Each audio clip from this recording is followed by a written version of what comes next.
Big boss Malayalam season 6-ൽ ഏറ്റവും കൂടുതൽ content ഉണ്ടാക്കി കൊടുത്ത ഒരു മത്സരാർത്ഥിയായിരുന്നു ജാസ്മിൻ ജാഫർ. ഇത്രയധികം സൈബർ ബുള്ളിയിങ് അനുഭവിക്കുന്ന വേറൊരു മത്സരാർത്ഥി ബിഗ് ബോസ് ചരിത്രത്തിൽ തന്നെ ഉണ്ടായിട്ടുണ്ടാവില്ല എന്നുള്ളതാണ്.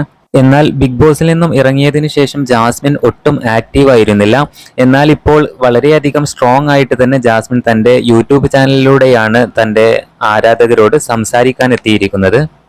ഇപ്പോഴിതാ തനിക്കെതിരെയുണ്ടായ സൈബർ ബുള്ളിയിങ്ങിനെതിരെ പ്രതികരണവുമായി ജാസ്മിൻ എത്തിയിരിക്കുന്നു. തന്റെ വിവാഹ നിശ്ചയം കഴിഞ്ഞിട്ടില്ലെന്നും വിശ്വസിച്ച് കൂടെ നിർത്തിയവരെല്ലാം ചതിച്ചു എന്നും ജാസ്മിൻ പറയുന്നുണ്ട്. ഞാൻ ബിഗ് ബോസിൽ പോയപ്പോൾ ഇത്തരം കാര്യങ്ങളൊക്കെ എങ്ങനെ ഹാൻഡിൽ ചെയ്യണമെന്ന് വിഷമിച്ചിരിക്കുകയായിരുന്നു തന്റെ വീട്ടുകാർ.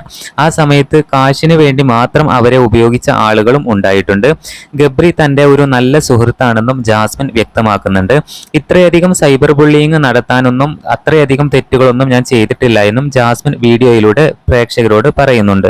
ഗബ്രി തന്റെ ഒരു നല്ല ഫ്രണ്ടാണ് എന്ന് മാത്രമാണ് ജാസ്മിൻ ലൈവിലൂടെ പ്രേക്ഷകരോട് പറയുന്നത്. അതുപോലെ തന്നെ ബിഗ് ബോസിൽ നിന്നും ഇറങ്ങുന്ന സമയത്ത് സെക്കൻഡ് റണ്ണറപ്പ് ആയിട്ടാണ് ജാസ്മിൻ പുറത്തേക്ക് ഇറങ്ങിയത്.